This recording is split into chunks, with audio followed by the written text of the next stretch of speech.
ಓಂ ಗಂ ಗಣಪತಯೇ ನಮಃ. ಶ್ರೀ ರಾಘವೇಂದ್ರ ಸ್ವಾಮಿ ಜೀವನ ಚರಿತ್ರೆ. ಕ್ಷಾಮ ಪರಿಹಾರ. ಶ್ರೀ ರಾಘವೇಂದ್ರ ಸ್ವಾಮಿಗಳು ಅಗ್ನಿಗೆ ಅರ್ಪಿಸಿದ್ದ ರತ್ನಮಾಲಿಕೆಯನ್ನು ಮರುದಿನ ಅದೇ ಅಗ್ನಿಕುಂಡದಿಂದ ರಾಜನಿಗೆ ತೆಗೆದುಕೊಟ್ಟರು ಎಂಬ ಕ್ಷಾಮ ಪರಿಹಾರದ ಒಂದು ಕಥೆಯನ್ನು, ರಾಘವೇಂದ್ರ ಸ್ವಾಮಿ ಜೀವನ ಚರಿತ್ರೆಯನ್ನು ಕೇಳೋಣ. ಎಲ್ಲರಿಗೂ ಸೌಮ್ಯ ಸುರೇಶಾಚಾರ್ ಯೂಟ್ಯೂಬ್ ಚಾನಲ್ಗೆ ಸ್ವಾಗತ. ನಾನು ಸೌಮ್ಯ. ಈ ಸಮಯದಲ್ಲಿ ಬಿಸಿ ರಕ್ತದ ವಿಜಯರಾಘವ ಭೂಪಾಲನು ಅಕ್ಕಪಕ್ಕದ ಮಿತ್ರ ರಾಜರೊಡನೆ ಅಸಭ್ಯವಾಗಿ ನಡೆದುದಕ್ಕೆ ಅವರೊಡನೆ ಯುದ್ಧದಲ್ಲಿ ಸೋಲು ಅನುಭವಿಸಬೇಕಾಗಿ ಬಂತು.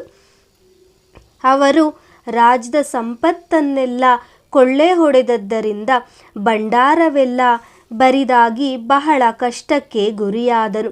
ಶ್ರೀ ರಾಘವೇಂದ್ರ ಸ್ವಾಮಿಗಳ ಪ್ರಯತ್ನದ ಫಲವಾಗಿ ಎಲ್ಲ ರಾಜರುಗಳಿಗೂ ಸಂಧಿ ಏರ್ಪಟ್ಟು ಯುದ್ಧವು ಮುಕ್ತಾಯವಾಯಿತು.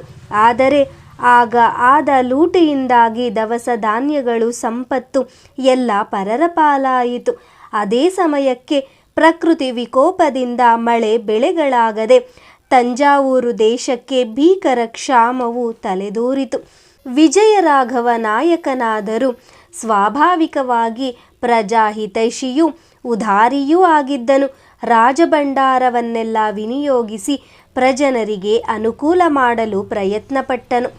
ದೊಡ್ಡ ರಾಜ್ಯದ ಪ್ರಜರಿಗೆ ಅದು ಪ್ರಯೋಜನಕ್ಕೆ ಬರಲಿಲ್ಲ. ಕೊನೆಗೆ ಹಿರಿಯರು ಶ್ರೀ ರಾಘವೇಂದ್ರ ಸ್ವಾಮಿಗಳ ಮಹಿಮಾದಿಗಳನ್ನು ಹೇಳಿ ಯುದ್ಧ ಕಾಲದಲ್ಲಿ ಸಂಧಿಯಾಗಲು ಕಾರಣರಾದ ಅವರಿಗೆ ಶರಣು ಹೋದಲ್ಲಿ ಈ ಸಮಸ್ಯೆಗೆ ಪರಿಹಾರ ದೊರಕುವುದೆಂದು ಸಲಹೆ ಮಾಡಿದರು. ಆಗ ರಾಜನಿಗೆ ಪೂಜ್ಯ ಗುರುಗಳಾದ ಶ್ರೀ ರಾಘವೇಂದ್ರ ಸ್ವಾಮಿಗಳ ನೆನಪಾಯಿತು. ಜೊತೆಗೆ ತನ್ನ ಹಿರಿಯರ ಮಾರ್ಗದರ್ಶನದಲ್ಲಿ ನಡೆದಿದ್ದರೆ ಈ ಪರಿಸ್ಥಿತಿ ಬರುತ್ತಿರಲಿಲ್ಲ ಎಂಬ ಅರಿವಾಗಿ ಆದ ತಪ್ಪಿಗಾಗಿ ಪರಿತಪಿಸಿದನು. ಕೊನೆಗೆ ಹಿತಚಿಂತಕರಾದ ಆದೇಶದ ಮೇರೆಗೆ ಕುಂಭಕೋಣಕ್ಕೆ ಬಂದು ಕುಲಗುರುಗಳಾದ ಶ್ರೀ ರಾಘವೇಂದ್ರ ಸ್ವಾಮಿಗಳ ಪಾದಕ್ಕೆ ಬಿದ್ದು ಕಣ್ಣೀರು ಸುರಿಸಿ ಈ ಕಷ್ಟದಿಂದ ಪಾರು ಮಾಡಬೇಕೆಂದು ಶರಣು ಹೋದನು. ಗುರುಗಳು ಕ್ಷಣಕಾಲ ಧ್ಯಾನಮಗ್ನರಾದರು. ಕ್ಷಾಮದ ಭೀಕರತೆ ಬೇಗನೆ ಮುಗಿಯುವಂತೆ ಕಾಣಲಿಲ್ಲ. ತಂಜಾವೂರಿಗೆ ಬಂದು ಪರಿಸ್ಥಿತಿ ಪರಿಶೀಲಿಸುತ್ತೇವೆ ಎಂದು ಕುಂಭಕೋಣದಿಂದ ಮಹಾಸಂಸ್ಥಾನದ ಪರಿವಾರ ಸಹಿತರಾಗಿ ಹೊರಟರು. ಶ್ರೀ ರಾಘವೇಂದ್ರ ಸ್ವಾಮಿಗಳಿಗೆ ಪೂರ್ವಾಶ್ರಮದಲ್ಲಿಯೇ ಮಂತ್ರಸಿದ್ಧಿಯಾಗಿದ್ದಿತು. ಅದನ್ನು ಸ್ವಾರ್ಥಕ್ಕಾಗಿ ಅವರು ಬಳಸಿರಲಿಲ್ಲ. ಈಗ ಜನರ ಯೋಗಕ್ಷೇಮಕ್ಕಾಗಿ ಉಪಯೋಗಿಸಲು ನಿಶ್ಚಯಿಸಿದರು. ಜ್ಞಾನಿಗಳಿಗೆ ಸಾಮಾನ್ಯ ವಿಚಾರ, ಸಾಮಾನ್ಯ ಜನರಿಗದು ಪವಾಡವಾಗಿ ಕಾಣುತ್ತದೆ. ಆದ್ದರಿಂದ ಜ್ಞಾನಿಗಳು ಮಹಿಮೆಯನ್ನು ತೋರಲು ಇಷ್ಟಪಡುವುದಿಲ್ಲ.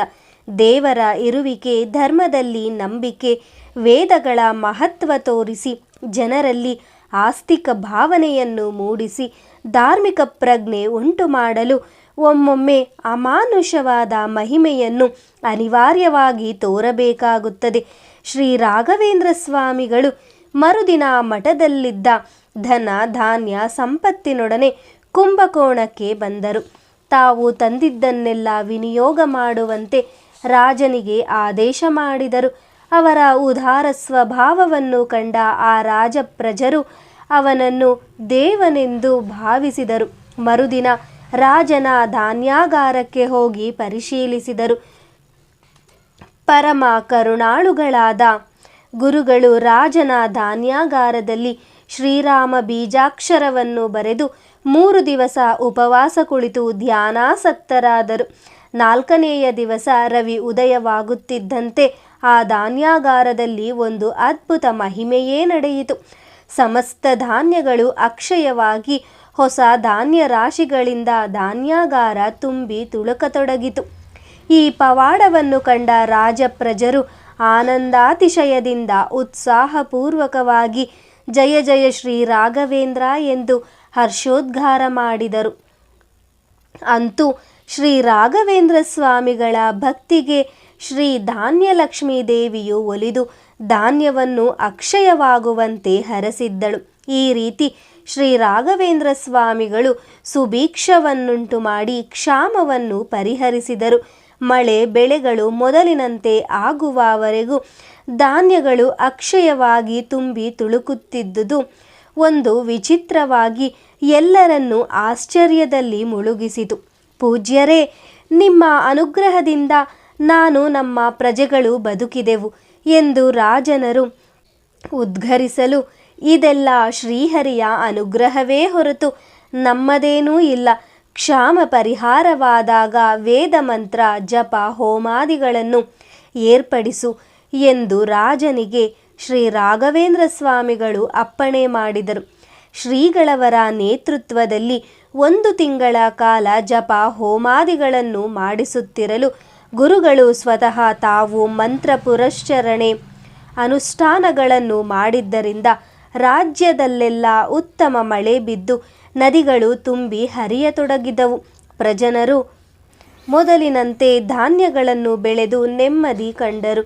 ಇಷ್ಟು ಅನುಗ್ರಹ ಮಾಡಿದ ಶ್ರೀ ರಾಘವೇಂದ್ರ ಸ್ವಾಮಿಗಳಿಗೆ ಹೇಗೆ ಕೃತಜ್ಞತೆ ಸಮರ್ಪಿಸಬೇಕೋ ತಿಳಿಯದೆ ರಾಜನು ಶ್ರೀಗಳವರ ಪ್ರಾತಃ ಕಾಲದಲ್ಲಿ ನಿತ್ಯದಂತೆ ಹೋಮ ಕಾರ್ಯಕ್ರಮವನ್ನು ತಿಲಕಿಸುತ್ತಿದ್ದಾಗ ಅವರಿಗೆ ವಿಜಯನಗರ ಅರಸರು ಕೊಟ್ಟಿದ್ದ ಅತ್ಯುತ್ತಮವಾಗಿರುವ ರತ್ನಹಾರವನ್ನು ಕಾಣಿಕೆಯಾಗಿ ಅರ್ಪಿಸಿದನು. ತಾವಾದರೂ ವಿರಕ್ತರಾದ ಸನ್ಯಾಸಿಯಾದ್ದರಿಂದ ಅದನ್ನು ಅಗ್ನಿಪುರುಷ ದೇವರಿಗೆ ಅರ್ಪಿತವಾಗಲೆಂದು ಹೋಮಾಗ್ನಿಯಲ್ಲಿ ಹಾಕಿಬಿಟ್ಟರು. ಇದೇ ಅಲ್ಲವೇ ನಿಸ್ಪೃಹ ವ್ಯಕ್ತಿತ್ವ.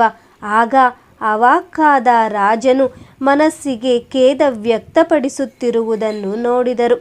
ಮರುದಿನ ಯಥಾರೀತಿ ಆಹ್ನಿಕ ಮುಗಿಸಿ ರಾಜನನ್ನು ಹೋಮಕುಂಡದ ಹತ್ತಿರ ಕರೆಸಿ ಅಗ್ನಿ ಅಂತರ್ಗತ ಪರಶುರಾಮದೇವನನ್ನು ಪ್ರಾರ್ಥಿಸಿ ಆ ರತ್ನಹಾರವನ್ನು ಪುನಃ ಅಗ್ನಿಯಿಂದ ತೆಗೆದು, ರಾಜ, ನಿನಗೂ ನಿನ್ನ ಪ್ರಜೆಗಳಿಗೂ ಇನ್ನು ಮೇಲೆ ಯಾವ ಭಯವೂ ಇಲ್ಲ, ನಿಮ್ಮೆಲ್ಲರಿಗೂ ಒಳ್ಳೆಯದಾಗಲಿ ಎಂದು ರತ್ನಹಾರವನ್ನು ರಾಜನ ಕೊರಳಿಗೆ ಹಾಕಿದರು. ಇಮ್ಮಡಿಯಾಗಿ ಹೊಳೆಯುತ್ತಿರುವ ಹಾರವನ್ನು ನೋಡಿ ಆ ಪವಾಡಕ್ಕೆ ಬೆರಗಾದ ರಾಜನು ಶ್ರೀಗಳರು ಮಾಡಿದ ಅನುಗ್ರಹಕ್ಕೆ ಹೇಗೆ ಪ್ರತಿಕ್ರಿಯೆ ತೋರಬೇಕೋ ತಿಳಿಯದಾದನು ಮತ್ತು ತನ್ನ ಸರ್ವಸ್ವವನ್ನು ಶ್ರೀಗಳವರ ಚರಣಾರವಿಂದಕ್ಕೆ ಅರ್ಪಿಸಿ ದಾಸಾನುದಾಸನಾದನು. ಆಗ ಅವನು ಕೊಟ್ಟ ಮಾನ್ಯಗಳು ಈಗಲೂ ಶ್ರೀಮಠದ ಸುಪರ್ದಿಯಲ್ಲಿವೆ. ಪತಿತನನ್ನು ಪಾವನ ಮಾಡಿದರು ಎಂಬ ಕಥೆಯನ್ನು ಕೇಳೋಣ. ಅದಕ್ಕೂ ಮೊದಲು ಯಾರೆಲ್ಲ ಚಾನಲನ್ನು ಸಬ್ಸ್ಕ್ರೈಬ್ ಮಾಡದೆ ನೋಡುತ್ತಿದ್ದೀರಾ, ದಯವಿಟ್ಟು ಚಾನಲನ್ನು ಸಬ್ಸ್ಕ್ರೈಬ್ ಮಾಡಿಕೊಳ್ಳಿ ಹಾಗೂ ನಿಮ್ಮ ಫ್ಯಾಮಿಲಿ ಮತ್ತು ಫ್ರೆಂಡ್ಸ್ಗೆ ಶೇರ್ ಮಾಡಿ, ಲೈಕನ್ನು ಮಾಡಿ. ಪತೀತನನ್ನು ಪಾವನ ಮಾಡಿದರು ಎಂಬ ಕತೆ ಜನಾರ್ದನನಿಂದ ತಿರುನಲ್ವೇಲಿಗೆ ಹೋಗುವಾಗ ದಾರಿಯಲ್ಲಿ ಗುರುಗಳ ಆಗಮನವನ್ನೇ ಕಾಯುತ್ತಿದ್ದ ಒಬ್ಬ ಕಳಾಹೀನನಾದ ಬ್ರಾಹ್ಮಣನು ಬಂದು ನನ್ನನ್ನು ಉದ್ಧಾರ ಮಾಡಿರಿ ಎಂದು ಅಂಗಲಾಚುತ್ತಾ ಶರಣಾದನು. ಅವನ ಅವಸ್ಥೆಯನ್ನು ತಿಳಿದ ಗುರುಗಳು ಅವನನ್ನು ಶಂಖೋದಕ ಪ್ರೋಕ್ಷಣೆ ಮಾಡಿ ಅವನಿಗೆ ಮೊದಲಿನಂತೆ ತೇಜಸ್ಸು ಬರುವಂತೆ ಅನುಗ್ರಹಿಸಿದರು. ಆ ಊರಿನ ಜನರು ಅದಕ್ಕೊಪ್ಪದೆ ಶಂಖೋದಕ ಪ್ರೋಕ್ಷಣೆಯಿಂದ ಅವನು ಹೇಗೆ ಶುದ್ಧನಾದನು, ನಮಗೆ ದಯಮಾಡಿ ತಿಳಿಸಬೇಕು ಎಂದು ಭಿನ್ನವಿಸಿದರು. ಶಂಖೋದಕದ ಮಹಿಮೆ ಅಪಾರವಾದದ್ದು. ಶಂಖಧ್ವನಿ ಕೇಳುವಿಕೆಯಿಂದಲೇ ಎಲ್ಲ ಪಾಪಗಳು ನಾಶವಾಗುತ್ತವೆ ಎಂದ ಮೇಲೆ ಮಂತ್ರಪೂತವಾದ ಶಂಖೋದಕದ ಮಹಿಮೆ ಎಷ್ಟೆಂದು ಹೇಳಲಾಗದು ಎಂದು ಗುರುಗಳು ಬಿಳಿ ಬಟ್ಟೆಯನ್ನು ಗೇರೆಣ್ಣೆಯಲ್ಲಿ ಅದ್ದಿಸಿದಾಗ ಅದು ಕಪ್ಪಾಯಿತು. ಅದರ ಮೇಲೆ ಮಂತ್ರಪೂತವಾದ ಶಂಖೋದಕದ ಪ್ರೋಕ್ಷಣೆ ಮಾಡಿದರು. ಅದ್ಭುತ, ಆಶ್ಚರ್ಯ! ಕಪ್ಪಾಗಿದ್ದ ಬಟ್ಟೆ ನೋಡುತ್ತಿದ್ದಂತೆ ಮೊದಲಿಗಿಂತ ಕಾಂತಿಯುಕ್ತವಾಗಿ ಬೆಳ್ಳಗೆ ಮಿಂಚಿತು. ಅದನ್ನು ಕಂಡ ಬ್ರಾಹ್ಮಣರು ತಮ್ಮ ತಪ್ಪನ್ನು ಅರಿತವರಾಗಿ ಮೌನವಧನರಾಗಿ ಪಾದಾಕ್ರಾಂತರಾದರು. ಗುರುಗಳನ್ನು ಪರೀಕ್ಷಿಸಿದ್ದಕ್ಕೆ ತುಂಬ ವ್ಯಥೆಪಟ್ಟರು. ಗುರುದೇವ, ತಾವು ಮಹಾತ್ಮರು, ತಮ್ಮನ್ನು ಪರೀಕ್ಷಿಸಿ ದೊಡ್ಡ ತಪ್ಪು ಮಾಡಿದ ಮಹಾಪಾಪಿಗಳು ನಾವು. ಪತಿತ ಪಾವನರಾದ ನಾವು ನಮ್ಮ ಅಪರಾಧವನ್ನು ಕ್ಷಮಿಸಿ ಕಾಪಾಡಿರಿ ಎಂದು ಪ್ರಾರ್ಥಿಸಿದರು. ಅದಕ್ಕೆ ಶ್ರೀ ರಾಘವೇಂದ್ರ ಸ್ವಾಮಿಗಳು, ನೀವು ನಮ್ಮನ್ನು ಪರೀಕ್ಷಿಸಿದ್ದು ನಮಗೆ ಅಸಮಾಧಾನವಿಲ್ಲ.